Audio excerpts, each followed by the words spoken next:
Abra sua Bíblia no capítulo 6 do livro de Apocalipse, livro da Revelação.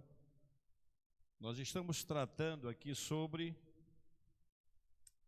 os selos que o Cordeiro abre após ter tomado da mão de Deus, o Pai, que se assentou no trono, que se assenta no trono, na verdade, para abrir o livro, desatando-lhe os selos. Um livro, 7 selos. E daqui para frente, na nossa jornada, na nossa caminhada do Apocalipse, nós vamos perceber muito a presença do número 7. 7 selos, 7 trombetas, 7 cálices. Bom, vamos ler a palavra de Deus. Vai ficar sentado porque nós estamos fazendo um estudo, então não que hoje a palavra de Deus deixe de merecer nosso respeito, mas como é um culto diferente pelo fato de a gente ir analisando texto, versículo por versículo. O tema diz: o Cordeiro abre os selos, aí vem o primeiro selo. Vi quando o Cordeiro abriu um dos 7 selos e ouvi um dos 4 seres viventes dizendo, como se fosse voz de trovão: vem. Vi então, e eis um cavalo branco, e o seu cavaleiro com um arco, e foi-lhe dado uma coroa, e ele saiu vencendo e para vencer. Podem ler o segundo selo, igreja? Muito bem. Temos aqui agora a abertura de 6 selos. Mas não são 7? Já é uma pergunta que vem: por que apenas a abertura de 6 e não de 7? Só para que você entenda um pouco, haverá um espaço, haverá um tempo entre a abertura do 6º selo para o 7º selo, que na próxima quarta-feira possivelmente estaremos entrando nesse assunto. Haverão acontecimentos entre o 6º e o 7º selo. Por isso que há essa parada aqui. Você vai ver que entre o 6º e o 7º selo trata-se de um assunto bem específico que vai acontecer, que a gente vai conversar a partir da próxima quarta-feira, se Deus quiser. Mas vamos aqui aos selos. Nós vamos jogar aqui na tela daqui a pouco o significado tanto do passado quanto do presente e do futuro desses cavaleiros e desses cavalos que aparecem no 1º, 2º, 3º e 4º selos. É importante nós entendermos, meus irmãos, que embora João tenha visto, na sua visão, ele via um cavalo e um cavaleiro, e ele via que alguma coisa acontecia. Para nós entendermos que isso aí não é que naquele dia que essas coisas estiverem acontecendo no futuro, vai ser exatamente um cavalo no ar com um cavaleiro. Não, isso aqui é uma questão simbólica. Tanto o cavalo quanto o cavaleiro significam coisas, períodos, acontecimentos e assim sucessivamente. Então, para cada visão que ele tinha a respeito de cada selo, são períodos que vão acontecer na terra, coisas, fenômenos, catástrofes e uma série de coisas que vão acontecer aqui na terra. Não é apenas que vamos esperar até aparecer um cavalo no céu, com um cavaleiro, um cavalo negro, preto, vermelho, branco, amarelo. Não, não é isso. Ele está se referindo a períodos, situações, coisas que vão acontecer aqui na terra. Muito bem. Antes que eu esqueça, falei de 2 coisas aqui muito importantes no versículo 6, sobre o azeite e o vinho. Espiritualmente se aplica a nós como a presença de Cristo e a presença do Espírito Santo, mas também naquele período, quando João escreve isso, tanto o azeite como o vinho, embora sendo um alimento extremamente necessário, ele era muito caro naquele tempo. Então o que aparece aqui? O que era do dia a dia? O trigo e a cevada ficou extremamente caro. Quando fala aqui, me acompanhe no versículo 6, é importante você entender isso aqui. Um denário, um dia de trabalho de um trabalhador, um dia, uma diária, vamos colocar aí hoje R$100, vamos pegar essa referência de R$100, um denário, um dia de trabalho de alguém. Na verdade, quando ele diz assim, ó, uma medida de trigo por um denário, naquela época, com um denário, se comprava 10 medidas, quando estava na fartura e quando estava tudo bem.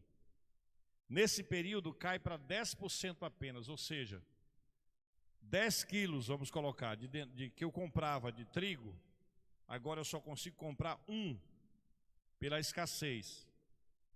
A cevada que eu comprava 30, eu só vou comprar 3 com um denário. Isso aqui é para a gente ter um entendimento que naquela época, não sabemos quando, na abertura do terceiro selo, uma das formas de Deus trazer juízo sobre a terra vai ser através da fome, da escassez de alimento. Ou seja, aquilo que se comprava com R$100, vamos dizer assim, que é uma diária, 10 quilos de trigo, agora se compra apenas um com R$100. Ou seja, uma hiperinflação vai acontecer por conta de algumas coisas que vão estar acontecendo por aqui. Mas por que que apesar de ser tão caro e ser um alimento para as pessoas ricas, o azeite e o vinho permanecem? Para mostrar como vai estar limitado o poder aquisitivo das pessoas aqui. Só os ricos naquela época já tinham. Você imagina agora, quando acontecer essas coisas, quando o quilo do trigo e da cevada dispararem de preço, imagina como é que vai ficar o azeite e o óleo, falando isso de uma forma de algo material. Mas eu continuo aplicando que espiritualmente falando, se nós estivermos por aqui, pode ter certeza que não faltará na vida da igreja Jesus Cristo, que é a cabeça dela, que é o Senhor dela, e o Espírito Santo para consolar e confortar. Porque há uma questão, meus irmãos, de que se fala assim, que a igreja, depois eu vou dar a posição como eu creio, ela não passará pela grande tribulação. Outros dizem que ela vai passar, mas que Deus vai guardar na grande tribulação. Ou seja, mesmo que a igreja tenha que enfrentar a grande tribulação, ela não será afetada. Então são duas questões.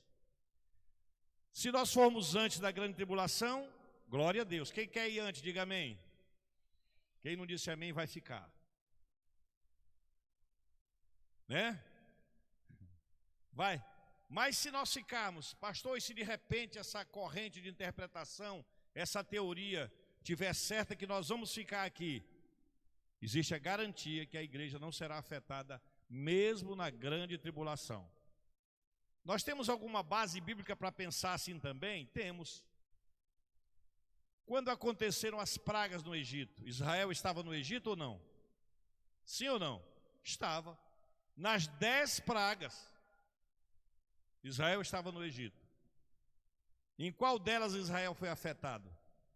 Em nenhuma. Deus guardou em todas. Então, é possível que se estivermos aqui, aliás, é possível que como igreja alcancemos a grande tribulação ou não. Se for o caso, seremos guardados pelo Senhor. Se não estivermos aqui é porque já aconteceu o arrebatamento da igreja, mas isso é um assunto que quando nós concluirmos o Apocalipse, será o próximo assunto que nós vamos entrar para estudar com detalhes, o arrebatamento da igreja e a vinda de Cristo, que são 2 eventos, amados. São 2 eventos aqui. E eu sei que às vezes a gente fala assim, quando Jesus voltar e está se referindo às vezes ao arrebatamento ou à própria vinda do Senhor, que são 2 eventos distintos, mas a gente vai ver isso aí lá para frente. Então eu fiz questão de trazer isso aqui para os irmãos, para a gente entender que a Bíblia tem a aplicação do cotidiano, do nosso dia a dia, bem como ela também tem a aplicação espiritual para a nossa edificação. Mas por que que a Bíblia não se preocupa só com a parte espiritual? Qual seria a sua resposta para você mesmo? Se você olha e diz, bom, isso aqui parece ser uma coisa que tem a ver com as coisas terrenas, mas ao mesmo tempo tem a ver com as coisas espirituais. Por quê? Meus irmãos, nós não podemos esquecer uma coisa, e muita gente esquece. Nós somos a igreja de Cristo, quem crê e diga amém. Nós somos o povo de Deus, né? Povo santo, separado, povo exclusivo, mas nós ainda estamos no mundo. Por isso que muita coisa se aplica à questão humana, na terra. A inflação livra a igreja, deixa a igreja isenta da inflação?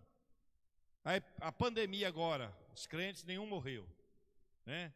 Nenhum foi afetado. Não. A carestia, o desemprego, a violência, os fenômenos naturais. Será que agora, nesses temporais que têm caído sobre a cidade de Manaus, casas são arrastadas dos córregos? Claro que estão errados, porque estão fazendo lá dentro. Mas será que pelo fato de ser um cristão, a água não afetou sua casa, não alagou, ninguém perdeu o móvel, alguma coisa assim? Então nós não podemos esquecer, irmãos. Nós somos a igreja de Jesus, mas nós estamos ainda vivendo essa natureza, essa vida aqui. É por isso que o cara tem que trabalhar, economizar, administrar o seu dinheiro, porque às vezes a gente acha que pelo fato de ser cristão, agora nós estamos imunes a tudo. Não trabalha a questão do açúcar na sua vida, daqui a pouco você está diabético. Pastor, o senhor está me amaldiçoando? Não, estou falando do que é natural. Se dane a comer sal com carambola, manga verde e não sei o que mais, isso e aquilo, se dane que daqui a pouco você é o quê? Daqui a pouco você é hipertenso.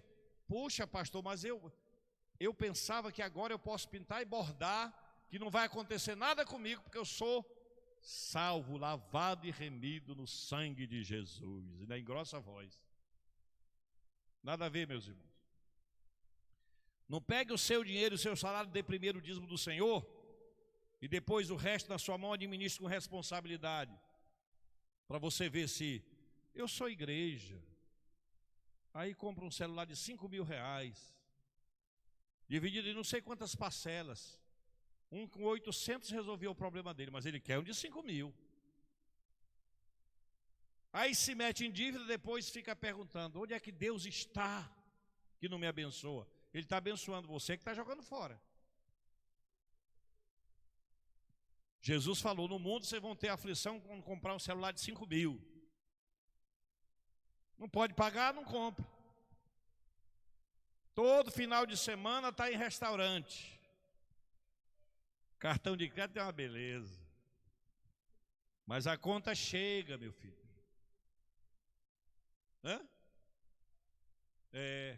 Agora, se você quiser ir todo final de semana no Fome Zero, está liberado, que aí você não vai ficar ruim das pernas. Então, minha gente, a Bíblia sempre vai trazer essa aplicação espiritual, porque nós somos o povo de Deus e nós vivemos um mundo espiritual também. Mas você continua comendo jaraqui frito com baião. Você continua comendo tucumã, rambutã. Continua, gente. Nós não saímos do planeta. R$1 para o ímpio tem o mesmo valor que R$1 para o cristão. Ou você pensa diferente? Talvez até pense porque você ouve pregações onde o evangelho virou uma mercadoria de barganha. Dê 10 para Deus que ele vai lhe dar 1.000. Eu nunca vi isso na Bíblia, já estudei algumas vezes. Nunca vi. Até porque quando a gente entrega o dízimo, a gente está fazendo um pagamento daquilo que a gente já recebeu. Alguém aqui paga a conta de energia adiantado? Você já pagou o mês de abril de energia? Quem já pagou? Não, você pagou março. Você está vivendo abril ainda. Quando terminar o uso, aí você paga. Aí você pega uma conta de energia, põe no bolso, ou vai no banco, ou vai lá no celular pagar no código de barra, no aplicativo. Aí você vai dizer para a Amazonas Energia, olha, estou te fazendo um favorzão, hein? Vou pagar, olha lá. Você faz isso? Não faz porque você é devedor. Então, quando você entrega o seu dízimo, você não está fazendo nenhum favor. Não é para receber aplauso, não é para se mostrar, porque se for Deus não aceita. Você está pagando uma dívida. E olha aqui na igreja, bem baixinho, só para nós, o povo lá da rua, tem gente muito enrolado com Deus nessa parte. O quê? Como tem gente enrolado com Deus nas finanças. Gente, fique devendo para todo mundo. Fique devendo para a CIA, para o FBI, para quem você quiser, mas não deva para Deus não, que o negócio é sério. Fique devendo para Bemol, para Riachuelo, para CIA, para não sei quem mais. Se é para escolher alguém para dever, deva os homens, não deva a Deus. Hã? Não fique devendo para Deus não, porque o negócio é complicado. Jesus uma vez disse assim, por que vocês têm medo dos homens e não têm medo daquele que... Os homens só podem matar o corpo. Temam aquele que pode matar o corpo e jogar a alma no inferno. Palavra de Jesus, evangelho de Jesus. Mas essa parte do evangelho não cabe mais no século 21. Agora só é aquele que vem a mim, de maneira nenhuma eu lançarei fora.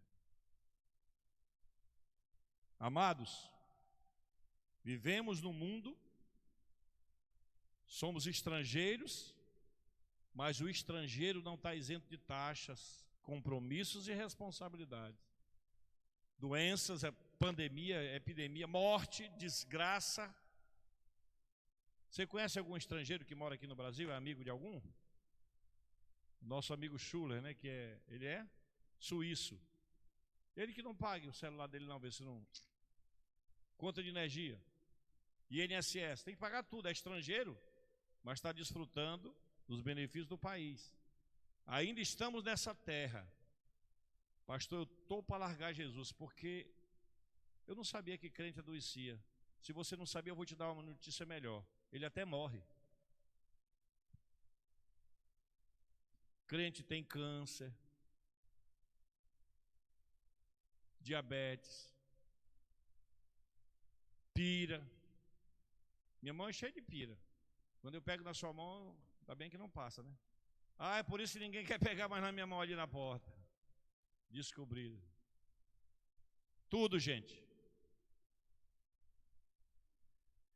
Teve um ano em Manaus, 1977, acredito que foi esse período, 76, entre 75 e 77, não lembro bem. 3 pastores da nossa convenção morreram de acidente de carro, coisa terrível. Mas eram pastores, mas estavam no mundo no mesmo ano. Foi Torraca, pastor Davi lá de Itacoatiara, e o outro eu não lembro quem foi, mas foi 3.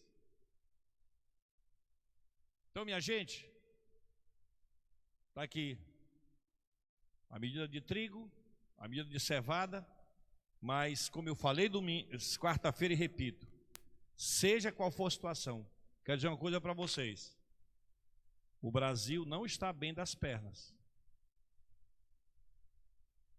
mas não vai te faltar o azeite e o vinho. Só que pode ser em tempo de choro, lamento, arrependimento, mas não vai faltar para você o azeite e o vinho. Não importa o que nós estejamos passando e vivendo. Muito bem. Vamos aqui agora. Vamos jogar aí na tela. Muito bem. Vamos ver aí as 2 divisões. Tem a Bíblia. No capítulo 6, que nós lemos agora há pouco, no versículo de 1 e 2, fala do cavaleiro branco. Próximo. Olha aí, dentro da história, quando se fala história é passado. Dentro da história, alguns acreditam que era o general romano Tito, que conquista Israel em 70 depois de Cristo. Porque depois de Cristo, quando ele sobe aos céus, fica a igreja, os discípulos, que agora são apóstolos, e no ano 70 o que acontece?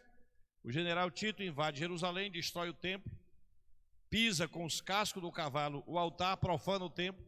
Então eles apontam como se fosse o cavaleiro branco Na história, o general Tito, o general romano. E no futuro, que seria o anticristo que conquistará o mundo. Vocês estão entendendo esse gráfico aqui direitinho, gente? Quem não está, diga amém. Todo mundo entendendo. Eu vou chamar um para explicar. Mais ou menos, tocando pandeiro assim, é? Vamos lá. O que a Bíblia fala? Capítulo 6, versículo 1 e 2 do Apocalipse fala do cavaleiro branco, do cavalo branco e do cavaleiro. Está ali, é o que está na Bíblia, que nós acabamos de ler. Na história se interpreta, história, coisa passada, que o cavaleiro branco e o cavalo branco e o seu cavaleiro, que tinha um arco, que saiu para vencer, de acordo com a história, seria o general romano Tito, que no ano 70 depois de Cristo, conquista Israel, conquista Jerusalém e faz todo aquele estardalhaço. Se você quiser saber um pouco mais, pesquisa sobre isso aí. E no futuro se olha que o cavaleiro do cavalo branco significa o anticristo que conquistará o mundo. Veja uma coisa interessante. Abra sua Bíblia no capítulo 5 e versículo 3 de 1 Tessalonicenses. Essa água é de hoje ou é da do teatro, do pessoal que tomou aqui? É de hoje. Podia ser do pessoal do teatro, por que não, né? Vamos lá. 1 Tessalonicenses, capítulo 5, versículo 3. Não vai aparecer aqui na tela, isso aqui é só são as minhas anotações. Vamos entender, porque muita gente interpreta o cavalo branco e o cavaleiro, pelo fato de ser branco, como Cristo e tal. E não é, minha gente, não é, tá? Como eu falei quarta-feira passada, em nenhuma referência bíblica alguém se refere a Cristo com arco, tá certo?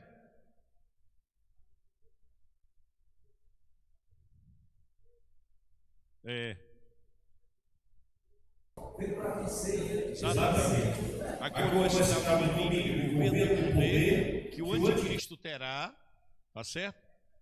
Sim. De branco significa paz.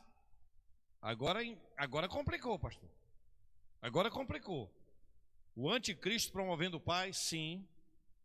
Nos 7 anos que a gente vai estudar lá para frente, 3 anos e meio de plena paz na terra. Quem estará governando a terra será o anticristo. Através, já estou me adiantando um pouco, mas depois a gente vai estudar com mais detalhes. O anticristo vai estabelecer paz na terra através da religião, que será única, através da moeda, através do poder financeiro e através da política. Ele vai usar o anticristo, que é um sistema, não é uma pessoa, o sistema vai usar essas 3 ferramentas, vamos colocar assim, para colocar o mundo em ordem. Uma só moeda, poder financeiro do mundo, uma só religião, todos adorando o mesmo Deus, o mesmo culto, a mesma liturgia em todo mundo, e o poder político, que é o poder onde todas as nações serão sujeitas a um governo único, ok? Tudo certo? Sim ou não? Então, quando o anticristo, o império do anticristo, o sistema foi instalado, o primeiro sinal, o primeiro grande feito desse governo mundial será a paz. Só que é uma falsa paz. Queria ficar por aqui, era? Bom. Vai lá. 1 Tessalonicenses 5, 3. Leiam aí bem forte, toda a igreja, o que diz?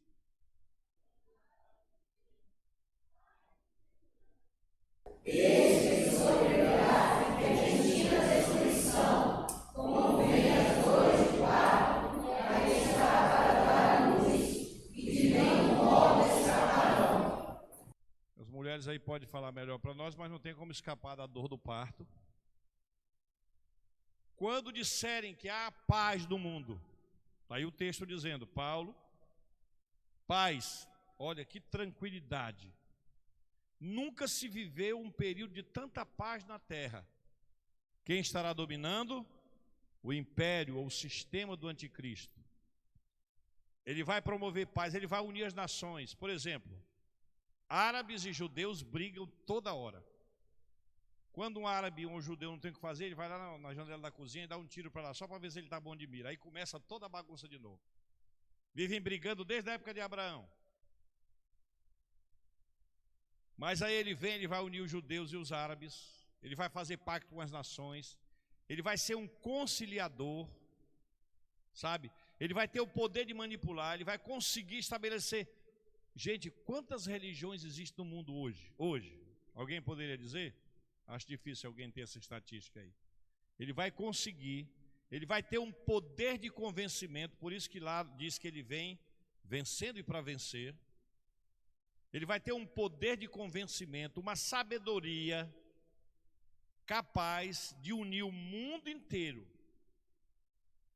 inclusive Israel. E aí haverá apenas um governo, uma religião e um poder político, juntamente com o poder financeiro, dominando o mundo. E aí, aparentemente, haverá uma paz. Olhando para isso, Paulo diz, e virá repentina destruição. Só para vocês entenderem, para não ficar no vácuo aí, porque a gente vai demorar um pouquinho a chegar na questão do arrebatamento propriamente dito. Nesse período, meus irmãos, será assinado um tratado de paz mundial. Os judeus, os israelitas, os hebreus serão enganados achando que ele é o Cristo, porque ele vem fazendo sinais, prodígios e maravilha, faz até fogo cair do céu. Então ele diz, esse é o Messias que deveria vir. E eles se alinham a esse sistema do anticristo. E eles assinam um tratado de paz. Mas com 3 anos e meio ele se revela contra tudo que é de Deus. Isso está lá no livro de Daniel. Como não é o assunto, eu não trouxe a referência, mas é só para a gente entender. E ali publicamente ele vai rasgar esse tratado de paz. E aí então as pessoas, principalmente Israel, vai entender que aquele que veio, que eles mataram pelos nossos pecados, era o Cristo. E ali nós teremos 144 mil judeus que se converterão a Cristo, 12 mil de cada tribo, e sairão em todo o mundo pregando o Evangelho. Jesus fala assim, no livro de Mateus, e esse Evangelho do Reino será pregado em todo o mundo para testemunho, e então virá o fim. Do que Jesus está falando de fato ali?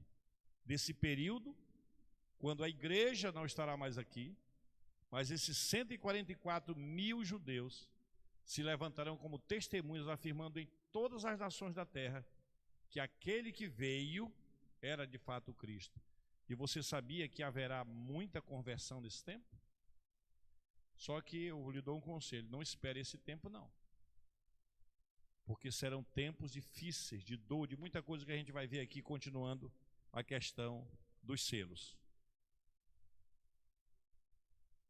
Tanto representarão o povo de Israel na sua totalidade, quanto o Israel espiritual, que são todos aqueles que estão em Cristo, guardados no Senhor, mesmo na antiga aliança, nos símbolos que nós falamos na quarta-feira passada aqui, símbolos que representavam o Senhor Jesus, como foi o caso daqueles que saíram do Egito, através da proteção do sangue do cordeiro. Cordeiro, animal mesmo, não é isso? Foram mortos e o sangue protegeu, simbolizando Jesus. Então, hoje não temos mais o sangue de animais, mas sobre o Israel espiritual, que aí é de todas as nações e línguas da terra, estão debaixo, selados por esse sangue do Cordeiro Jesus Cristo. Inclusive você e eu.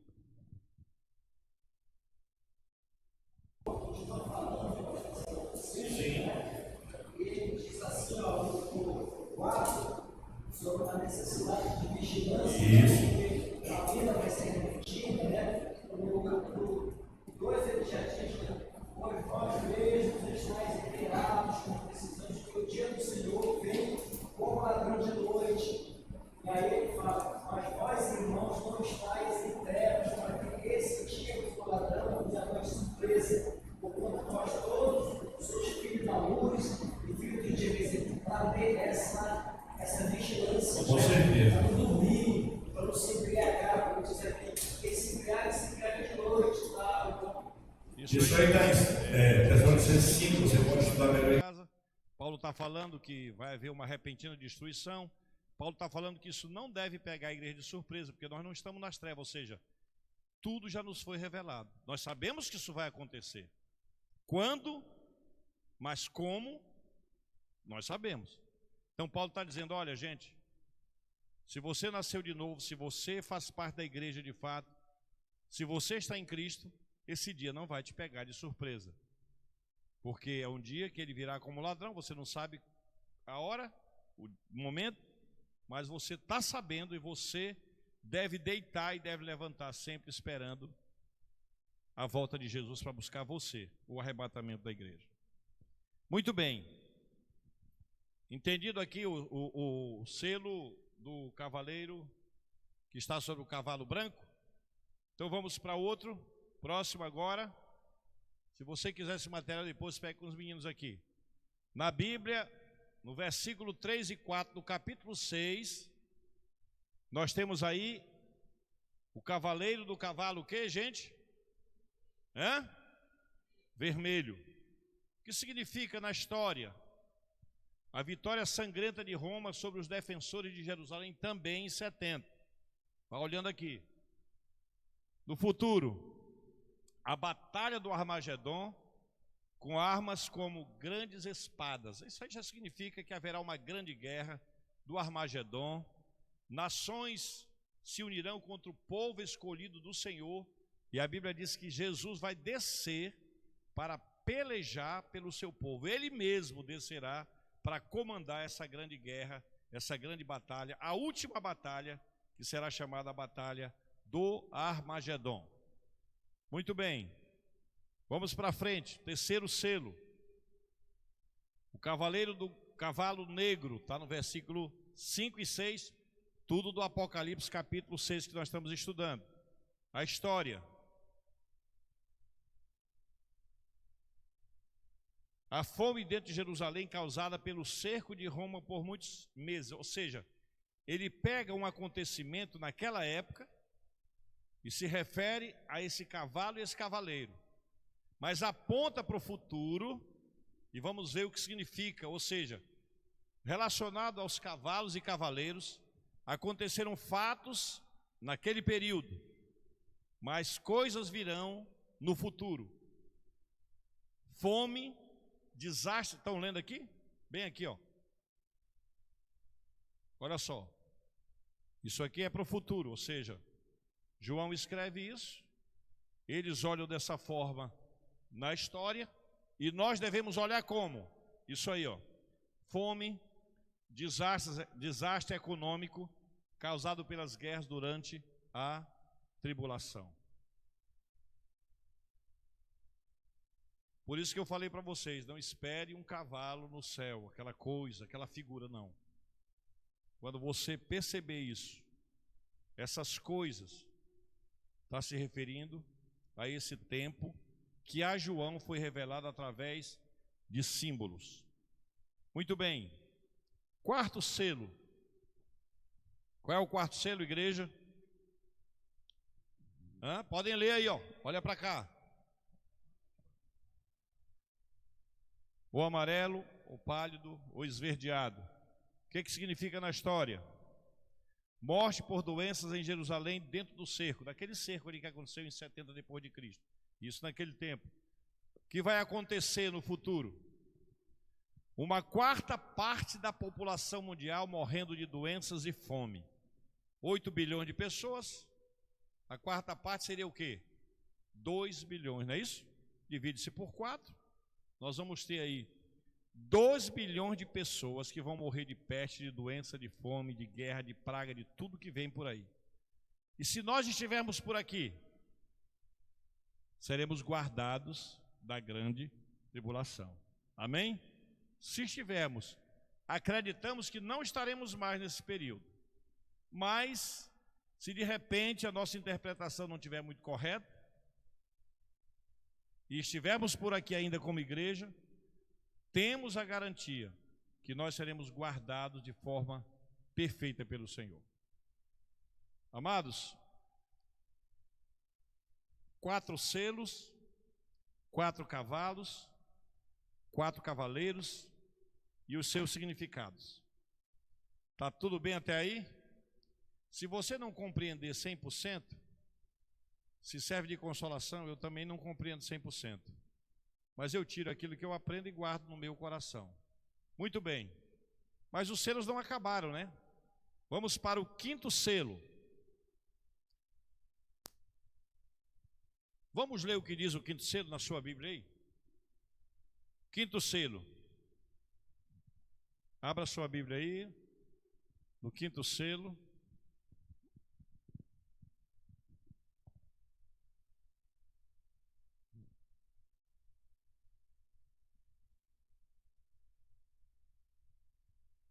Podemos ler?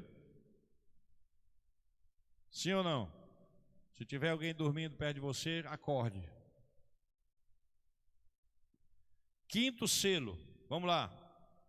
Quando ele abriu o 5º selo, vi debaixo do altar as almas daqueles que tinham sido mortos por causa da palavra de Deus e por causa do testemunho que sustentavam.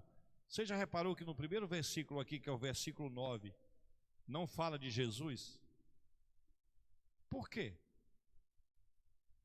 Vi debaixo do altar as almas daqueles que tinham sido mortos por causa da palavra de... Hã? Aí, olhe na sua Bíblia, não olhe para mim não, por favor, me ajude. Acompanhe. E por causa do testemunho que sustentavam. Muitos acham que apenas se refere àqueles que morreram na época da igreja primitiva. Gente, muitos profetas e homens de Deus foram mortos por causa da palavra de Deus no Antigo Testamento. Se você for para o capítulo 11 de Hebreus, você vai ver. Ele falando que muitos foram cerrados pelo meio, foram jogados às feras para serem comidos. Muito tipo de morte. Profetas. Zacarias foi assassinado no altar da casa de Deus. Então, observe agora que está se referindo a pessoas que desde o início morreram por causa do seu testemunho e da palavra de Deus. Você poderia apontar para nós aqui? Se não souber, eu vou entender, mas eu acredito que algumas pessoas sabem. Qual foi o primeiro mártir da Bíblia? Alguém poderia falar? Não. Abel. Abel foi morto porque ele era obediente a Deus. Porque ele procurava obedecer a Deus o melhor. Porque Deus era a prioridade. Porque a vida dele testemunhava a respeito de Deus. E quem o matou? Seu irmão, que era perverso e mau. Então Abel está nesse texto. E outros que foram mortos por causa da palavra de Deus ou do testemunho. Vocês lembram quantos profetas Jezabel matou? Lembra o argumento de Elias? Senhor, quando ele fugiu. Olha o que eles fizeram: derribaram os teus altares, quebraram tua aliança, mataram os teus profetas e eu fiquei só. E ainda procuram tirar a minha vida. Então vejam, meus irmãos, não foram apenas os apóstolos que morreram por causa da palavra de Deus. É lógico que mais na frente vai aparecer uma coisa mais clara, que foi um testemunho de Jesus agora. Mas lá, eles viviam uma fé no Deus Todo-Poderoso, que os chamou, que os vocacionou, profetas, sacerdotes. Vocês lembram quantos sacerdotes Saul matou? Um monte, mais de 70. sacerdotes ele passou ao fio da espada. Por que esses homens morreram? Pela palavra de Deus, pelo testemunho, pelo ministério que eles cumpriam e que receberam do Senhor. Então, continuando. E as coisas do mundo, Elias teve esse momento aí de depressão, deprimido, ficou com Deus e depois da grande vitória de Carmelo lá no Castelo, foi derrotada, 450 profetas, mais 400 postes ídolos e tal, retumbante, descer fogo do céu, água, fazer chover, depois de 3 anos e meio, 42 vezes, aí entra uma caverna pelo Senhor. Esse assunto que o Paulo está colocando, depois de disso, é memorável. A gente não conhece na Bíblia outro profeta que tenha feito cair fogo do céu. O pessoal já disse que Elias gostava muito de um churrasco, qualquer coisa, descer logo fogo. Várias vezes ele mandou cair fogo do céu e caiu. E agora, de repente, depois de todo esse feito, Elias corre e se esconde. E muitos apontam isso como um ato de covardia. Nunca foi covardia. Elias sabia que ele era um ser humano. Você, como cristão, não pode esquecer que você é um ser humano. Porque quando você... Sim. Quando você aprende que você tem o Espírito Santo na sua vida, que você está selado no reino de Deus, mas que você é ser humano, você é mais vigilante, você é mais cauteloso, você é mais educado, você é mais humano. Então, aquele ato de Elias ter se escondido, tanto é que ele diz assim: eu tenho sido zeloso, Senhor. Só eu fiquei para levar a tua palavra. E se me matam, quem vai pregar? Parece uma desculpa esfarrapada de Elias. Não, ele estava certo. Onde é que eu vejo que ele está certo? É que Deus não o rejeita e nem reprova. Ele só diz para ele: sai dessa caverna, Elias, que ainda tem missão para ti, filho. Eu vou te renovar, glória a Deus. Quantas vezes você já quis desistir por causa da sua humanidade? Sim ou não? Ou só acontece comigo? Quantas vezes? Todo dia também é demais já, né? Todo dia eu quero desistir, pastor. Todo dia eu me desvio. Não tem gente para orar por ti todo dia não, tá? Para reconciliar. Todo dia. Livrai-me, né, Rui? Vamos lá, então, o que eu quero dizer com isso? Assuma a sua humanidade. Isso vai ajudar você a ser mais vigilante. Não, pastor, comigo é assim. Ainda você e eu estamos sujeitos à nossa natureza. Ou por acaso, de lá para cá, do dia que você aceitou Jesus, você nunca pecou. Se nunca pecou, parabéns, vamos fazer uma placa de ouro para você.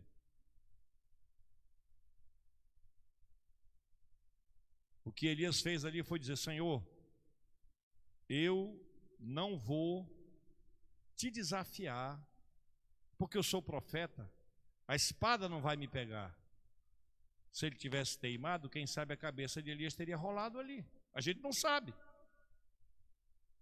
Mas depois que ele foi para a caverna, depois que Deus conversou com ele, depois de toda aquela situação, ele voltou e fez uma missão extraordinária, ungiu um novo rei sobre Israel, um novo rei sobre a Síria, e ainda deixou quem?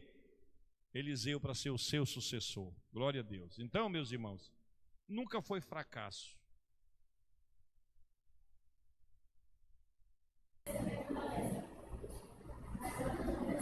Vamos lá. As pessoas correram servindo a Deus. Hoje existe uma estatística geral no mundo De quantos? de países ainda que morrem pessoas servindo a Deus. Se forem falar hoje, por exemplo, a palavra diz assim, ó, por causa de Deus e do testemunho, tá? Deus, tá? Se a gente fosse falar hoje, o que a gente ia dizer? Tantas pessoas lá no Afeganistão morrem por causa da palavra de Jesus. A gente usa Jesus por causa da revelação dele hoje. Gente, na China. Vamos lá, aproveitar aqui, vem cá dar essa aula, rapidinho. quando eu tomo um chá, Os países onde as pessoas são mortas, assassinadas, cadeira elétrica, câmara de gás, de fome e uma série de coisas. nos paredões, tiros, né? Vamos ver aqui. Lista mundial de perseguição, atualizada agora em 2023. Primeiro lugar, Coreia do Norte, Somália, Iêmen, Eritreia, Líbia, Nigéria e por aí vai. Tem 50 países que são perseguidos com pena de morte. A Coreia do Norte, ela tinha perdido o primeiro lugar, mas retornou. E agora o segundo lugar com mais perseguição é a Somália. Será que tem aqui no Brasil, amados, algum tipo de perseguição para a igreja? Tem ou não tem? Velada, mas tem. Né? Tem. Só que é assim, ainda não chega a uma situação como essa.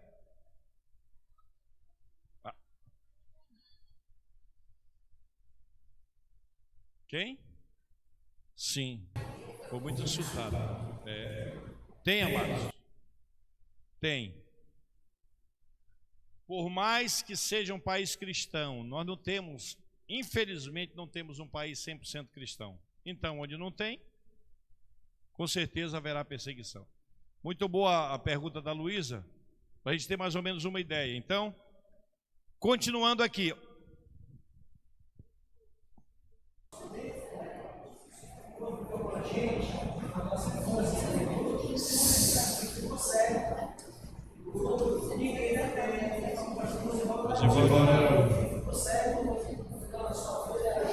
Sim. É verdade. Sim, nós estamos. Vamos ver se o que eu estou falando em relação a esse versículo 9 tem apoio no texto. Continue com a Bíblia aberta aí. Nós estamos estudando o capítulo 6. Agora vamos para o versículo 10. Repare aqui. Aqueles que João viu debaixo do altar, que estavam clamando pela justiça de Deus em relação à forma como eles morreram, eles estavam clamando. Versículo 10, leiam comigo. Clamaram em grande voz, dizendo: até quando, ó soberano Senhor, santo e verdadeiro, não julgas nem vingas o nosso sangue dos que habitam sobre a terra? Ou seja, até quando o Senhor não vai julgar aqueles que nos mataram por causa da tua palavra? Qual foi a resposta de Deus? Então, versículo 11, a cada um deles foi dada uma vestidura branca, e lhe disseram que repousasse ainda por um pouco tempo, até que também se completasse o número dos seus conservos, ou seja, servos com eles, e seus irmãos, que iam ser mortos igualmente como eles foram. Entenderam agora? Aqui está falando de um grupo. Eu acredito, na minha interpretação, está falando dos profetas, dos homens de Deus do Antigo Testamento que morreram, que clamavam pela justiça de Deus, mas ele diz assim: espere um pouco mais, até que se complete o número dos servos que servem a Deus com vocês. Ou seja, se ele está falando de um futuro, é porque outras pessoas em outro tempo morreriam pela palavra de Deus e pelo testemunho de Jesus Cristo. E aqui se completa tudo, né? Então, já entendemos essa parte aqui. Vamos aqui, eu tenho 10 minutos para falar do sexto selo. Se não der para terminar, mas a gente já deixa ele encaixadinho aqui. O sexto selo. Vi quando o cordeiro abriu o sexto selo e sobreveio o grande terremoto. E aí nós vamos falar aqui de 6 fenômenos que vão acontecer na abertura do sexto selo. Você observou ali que são épocas, datas, acontecimentos, coisas que vão acontecer. Até então a natureza está intacta, o universo, o planeta está intacto, né? Carestia, guerra, fome, tal, catástrofes, doenças, uma série de coisas. Mas agora nós vamos ver que a coisa vai se fechando. Deus aos poucos vai manifestando a sua punição sobre a humanidade. Muito bem, vamos aqui então ver qual é essa aí? Sim, pelo menos para a gente mostrar para eles. Os 6 juízos ou castiços do sexto selo. Vamos ver aqui. Grife na sua Bíblia porque ela está aí, ó. No versículo...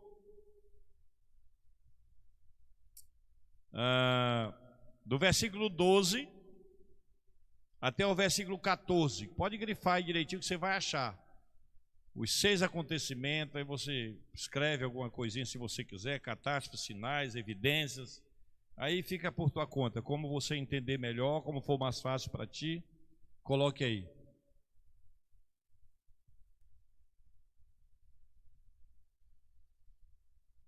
Primeiro, segundo, terceiro, quarto selo, cavaleiros e cavalos representando tempos, coisas, períodos, acontecimentos e tal e tal. Quinto selo, revelação das almas dos homens que morreram pela palavra de Deus debaixo do altar, aguardando a justiça de Deus. E ali eles recebem a vestidura branca. Ou seja, o que quer dizer essas vestiduras brancas? Dizendo que eles já estavam justificados. E ele diz, espere um pouco mais até que se complete o número. O que ele estava querendo dizer com isso? Um número fixo? Não, ele estava dizendo, outras pessoas, os conservos, morrerão também por essa palavra. Que aí a gente pode colocar aí de Jesus para cá. Começando por quem? Quem foi o primeiro mártir do Novo Testamento?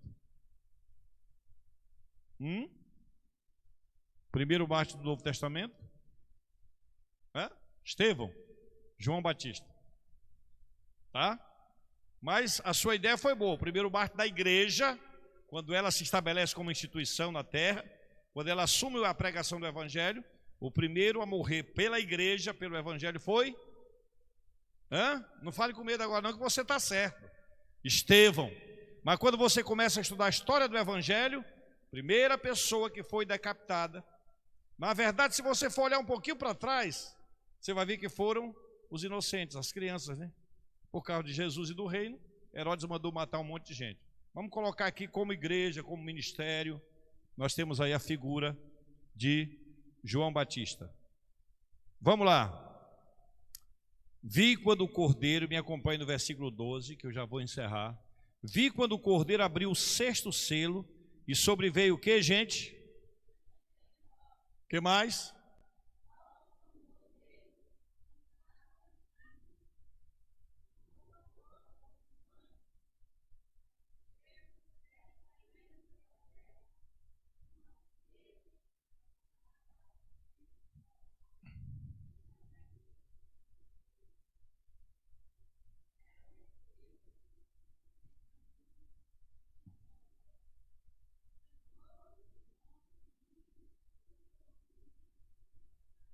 Muito bem, agora olha aqui para a tela porque está aqui, mas está resumido. Você leu aí. No 6º selo, o que João viu? João viu um grande terremoto, numa escala que nunca houve na terra. É como se a terra toda balançasse. E não vai dar tempo de eu ver agora, mas você pode pesquisar depois se quiser, ou então aguarde para outra quarta-feira. O profeta Isaías diz que a terra vai balançar como um bêbado cambaleando na rua. Você já pensou? Quando tem um terremoto aí, uma escala 7, na escala Richter, né? Acaba com tudo. Você imagina. E é lá não sei aonde a gente sente o reflexo aqui, um pouquinho sente. A Terra sofrerá um grande terremoto. Todo o planeta. O que mais? O sol se tornou negro. Cadê a luz do sol agora? Sobre o planeta, sobre a Terra. E a importância da luz solar na Terra, gente, ela é fantástica. Sem sol não há vida. Oi? O que mais? A lua toda como sangue. A lua que domina as marés, né?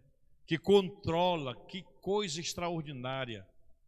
A lua que Deus criou é como se fosse um dimmer. Dimmer é um equipamento elétrico que você aumenta ou diminui a energia que chega na lâmpada para ela, né?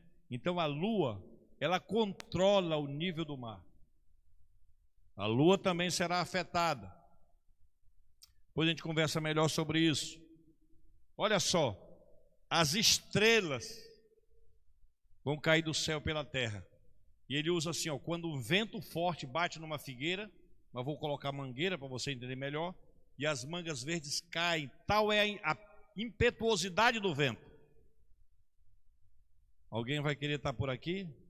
Não, pastor. Então mantém-se na linha. Não brinque em serviço.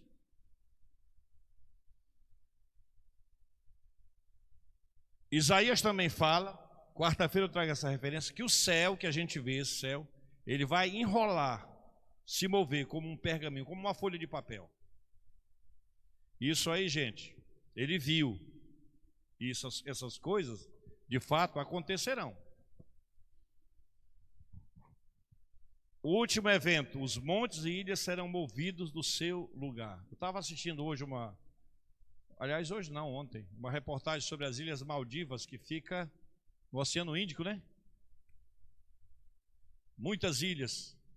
E o pessoal trabalhando lá dia e noite, algumas equipes, para montar recifes artificiais, que é o que protege as ilhas, porque eles já perderam muitas ilhas ali, devido à maré.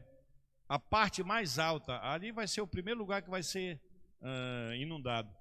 A parte mais alta de Maldivas, das ilhas, tem 1,5 metro a 2 metros acima do nível do mar. Você imagina? Qualquer coisa foi embora.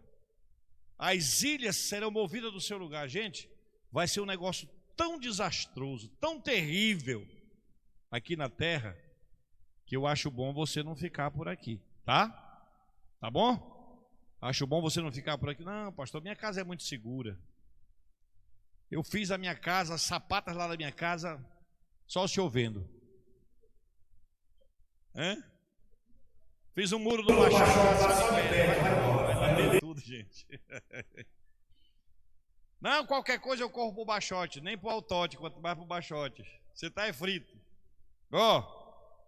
Todas essas evidências, sinais vão acontecer. Como você chamaria isso? Para a gente encerrar.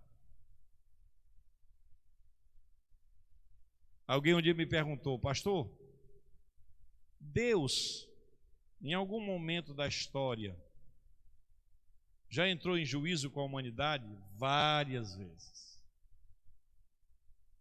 Se você for estudar o Apocalipse, lá no finalzinho quase de Apocalipse vai estar escrito a seguinte frase: juízo final. Se é final, é porque alguns aconteceram antes. Isso aqui, gente, tu imagina como é que os moradores da terra vão ficar. Olha, vamos saber aqui como é que vão ficar?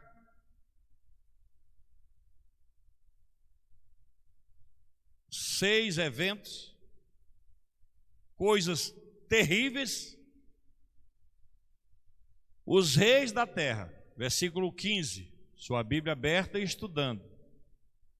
Os grandes, os comandantes, os ricos, os poderosos, e todo escravo e todo livre se esconderão nas cavernas e nos penhascos dos montes. E disseram aos montes e aos rochedos: caí sobre nós e escondei-nos da face daquele que se assenta no trono, ou seja, Deus, e da ira do Cordeiro, porque chegou o grande dia da ira deles, e quem é que pode suster-se? O negócio vai ser muito sério, minha gente. Muito sério. Sinais no sol, sinais na lua, no próprio céu, no céu atmosférico, naturalmente. O que mais? As estrelas vão cair. Você imagina o cair de uma estrela em algum lugar, o dano que vai causar? Se uma estrela, que é fogo puro, cair numa cidade, cair em Manaus, o que vai sobrar? O sol, a estrela, o sol, né, que é uma estrela de uma grandeza espetacular, não é? Exatamente. Ainda tem estrelas, né, maiores do que o sol. A lua se tornando em sangue. Ah, mas a lua dela está muito longe de nós. Ela causa efeito sobre o planeta, minha gente. Efeito direto sobre o planeta. Isso. Agora tem uma coisa interessante que eu vou falar para vocês, amados.